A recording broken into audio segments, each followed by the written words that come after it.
मैंने सुना है कि आपने समुद्रिक शिक्षा पे भी काफ़ी काम करा हुआ है। होता क्या है ये? पहले तो एक बार एक्सप्लेन कर दो ये। ओके, सो समुद्रिक शास्त्र basically ocean of knowledge. Okay. Ocean हर एक चीज़ का, इसमें सारी चीज़ें आती थी, हमारे नैन नक्श के बारे में, हमारे बालों के बारे में, हमारा कैसा शरीर है उसके बारे में, ओके। पैर हाथ की नॉलेज, पामेस्ट्री एक बहुत बड़ा उसका पार्ट था, हाँ। फेस रीडिंग उसका एक बहुत बड़ा पार्ट था। जब ब्रिटिशर्स आए ये समुद्रिक शास्त्र ख़त्म हो गया। ओके। हमारी काफ़ी सारी बुक्स थी जो जल गई थी, और उसमें एक ये भी पार्ट था बहुत बड़ा इंडिया का शास्त्रों का जो जल चुका है। समुद्रिक फिर जब ये फेस रीडिंग हुई ना, तो ये बट गई चीज़ें ऑल ओवर दी वर्ल्ड। तो इंडिया ने तो पामिस्ट्री ले ही ली थी, लेकिन जापान ने फेस रीडिंग ले ली। वो फेस रीडिंग से जापान में क्या करते हैं, based on A face structure वो आपको डिसाइड कराते हैं कि आप फ्यूचर में क्या करोगे, what career is best for you, आप किस लाइन में जा सकते हो, वो सारी चीज़ें। तो उन्होंने वहाँ स्टडीज़ और अच्छी चालू कर दी, बट ये पार्ट इंडिया का ही है। ओके, ये इंडिया से ही शुरू हुआ, लेकिन फिर यस, बाकी लोगों ने एक्सेप्ट कर लिया और फिर अपने ही उसका बना दिया। राइट। ओके। तो फिर हम इससे क्या क्या चीज़ें पता करा सकते हैं? फाइनेंस जो भी हम टैरो से पता कर सकते हैं वो इससे भी पता कर सकते जी, हैं? तो एक बड़े छोटे से एग्जांपल से मैं बताऊंगी कि जब हम समुद्रिक शास्त्र पढ़ते हैं ना, तो हमारी ये जॉ लाइन का बहुत रिप्रेजेंटेशन होता है। तो जिनकी जॉ अच्छी, मतलब कोई अगर इंसान इज थिन, बट उसकी ये जॉ लाइन के नीचे एक ऐसा हल्का सा बम्प सा आ रहा है, हल्की डबल चिन लग रही है, हाँ। These people are very hard working and will earn a lot of money in their life. ऐसे लोगों के ओके। पास वेल्थ एक्यूमुलेट होता ही होता है। सबसे बड़े एग्जाम्पल्स जो लोग सबसे ज़्यादा समझते हैं इस चीज़ को, उसी से ही मैं समझाऊंगी, अंबानीज। नीता अंबानी जी के भी आप देखेंगे यहाँ पर है हल्का सा, उनके दोनों बेटों में ये चीज़ आप देखेंगे, और आप अंबानी जी में खुद में ये देखेंगे कि उनके यहाँ पर डबल चिन है। तो वो वेल्थ एक्यूमुलेशन के लिए होता है। अब मैं बात करूँगी हमारी नोज़ के बारे में। हमारी नोज़ बहुत चीज़ें कहती हैं, जिसकी लंबी नाक होती है जैसे हम दोनों की है फॉर्चुनेटली। हाँ, ऐसे लोग बहुत ज़्यादा स्ट्रेट फॉरवर्ड होते हैं। We don't like butterings in life. अगर आप मेरे को आज बटरिंग करोगे या मैं आपको बटरिंग करूँगी, you would never like that in your life. Straight forward रहो, मुँह पे रहो, अच्छे रहो। ऐसे लोग होते हैं। ऐसे लोग हार्ड वर्किंग बहुत होते हैं, छोटी उम्र से चालू कर देते हैं काम करना। किसी की नाक अब मोटी होती है, छोटी और मोटी होती है, ऐसे लोग बहुत ज़्यादा फ्रेंडली होते हैं, हर किसी के दिल में बस जाते हैं, और हर किसी को पसंद आने लगते हैं। इनकी आपको कभी भी आप नहीं सुनोगे कि ऐसे लोगों की कोई बुराइयां कर रहा है।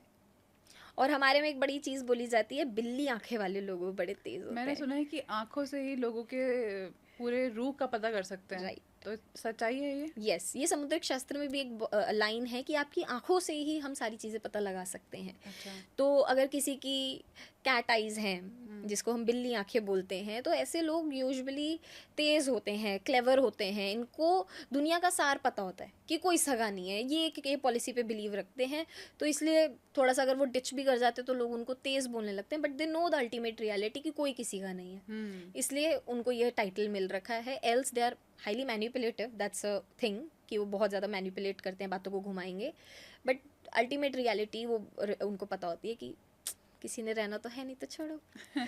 और मोल्स के बारे में अगर मोल्स। हम, इवन मोल्स तक बताता है, अगर किसी ठीक है। लड़की के यहाँ मोल है तो ऐसी लड़की बड़ी बातूनी होगी। ओके। अगर किसी लड़की के लिप के ऊपर मोल है तो सुंदरता का रिप्रेजेंटेशन होता है, वो ऐसी लड़की बहुत सुंदर होगी। रेखा जी को देख लीजिए, कितनी जी। सुंदर है, और आज भी लोग उनकी दुनिया पीछे उनके भागती है। सही बात तो है, ऐसी सही बात छोटी है। छोटी चीज़ें हैं कंगना फेस रनौत में। के यहाँ पे है, उसका क्या मतलब? बड़बोली हैं वो बहुत। Hmm. She is a very straight forward lady. उनकी जैसी पर्सनैलिटी मैंने नहीं देखी पूरी बॉलीवुड में।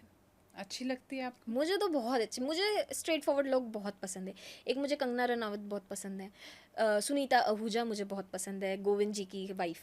आई जस्ट लव हर तो एनर्जी। आप किसी भी सेलिब्रिटी का फेस देख के ऑन द स्पॉट बता सकते हो कि ये कैसा इंसान होगा? बिल्कुल। जैसे अभी मैंने सुनीता जी का नाम लिया, उनकी भी नोज़ लॉन्ग है, कितनी स्ट्रेट फॉरवर्ड है, साफ बोलती हैं बटरिंग मत करो, मेरे को उल्लू मत बनाओ, कितनी मतलब सच बोलती है, सच की राह पे चलती हैं हमेशा। ऐसे ही लोग चाहिए लाइफ में। योगी जी का देख के आप क्या बताओगे उनके बारे में? He is the most intellectual person. जो इंसान अपनी मम्मी को त्याग दे, अपने घर वालों को त्याग दे, तो आप सोचिए ना कि वो परे है रियलिटी से, वो मोह माया से हटकर हैं बिल्कुल। और उनकी वो चीज़ें ना सारी आंखों में बताती हैं, उन्होंने ना अपनी आंखों में वो सारी चीज़ें कैप्चर करी हुई कि ठीक है ये टाइम था, बट नाउ उनका जो लक्ष्य है वो कुछ और है।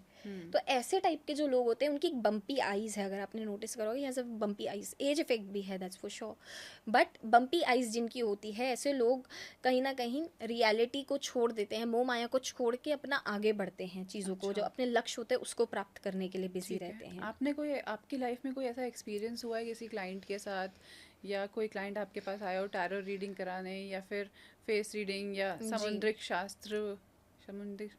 शास्त्र पढ़वाने, और आपको उनको देख के एकदम अनफॉरगेटेबल एक्सपीरियंस रहा हो? कोई ऐसी मेमोरी है, कोई स्टोरी है?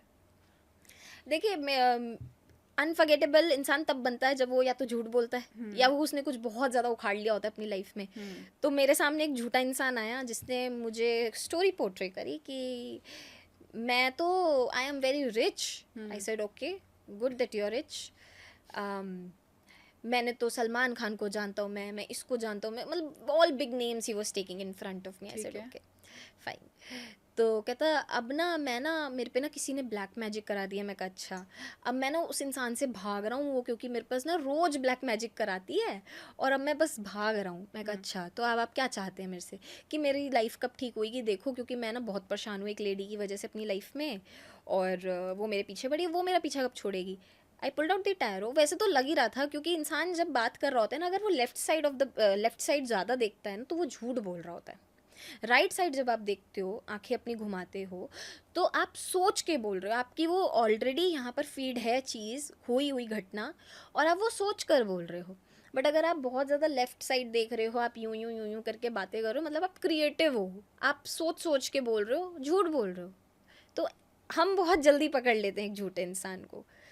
तो वो झूठ ही बोल रहा था। मैं कहा अच्छा ठीक है, मैं चेक करती हूँ। टैरो में भी ही वॉज अ फ्रॉड, उसने फ्रॉड करा हुआ था किसी के साथ, और बहुत बड़े लेवल का फ्रॉड ही था वो। वही पकड़ा गया वो। तो मैं कहा अच्छा ठीक है। मैंने भी फिर बोल दिया, मैं कहा आपका बस 1 साल रुक जाइए और उसके बाद देख लेंगे। आज वो जेल में है बेचारा 1 साल बाद। और मैंने अपनी वही रीडिंग ख़त्म करी। मुझे ऐसा लग रहा है कि जब हम वो लॉयर के पास जाते हैं ना, जब बोलते हैं गीता पे हाथ रखकर कसम खाओ, उसकी जगह टैरो पे खोल के बताओ। ऐसा होना चाहिए, है ना? ये लोग बहुत ज़्यादा हेल्प लेते हैं। Even lawyers, they come for the reading कि हम ये केस जीतेंगे नहीं जीतेंगे। इवन लॉयर्स तक ऐसे वैसे उपाय करने लगते हैं कि वो केस जीत जाएं, क्योंकि इनके में तो यही होता है ना कि आप जितना ज़्यादा केस जीतोगे आपको उतने और केसेस मिलेंगे। तो even lawyers also believe in all these things. लेकिन मैंने सुना है कभी किसी इंसान की आँख फड़फड़ाती है तो कुछ अनहोनी होने वाली है, ये सच है? नहीं नहीं नहीं नहीं, ये समुद्रिक शास्त्र का ही एक बहुत बड़ा पार्ट था। जब हमारी आँख फड़फड़ाती है तो हमारी बॉडी में, स्पेसिफिकली लोअर बॉडी में कोई ना कोई दिक्कत आने वाली होती है, तो वो तब फड़फड़ाती है। अच्छा।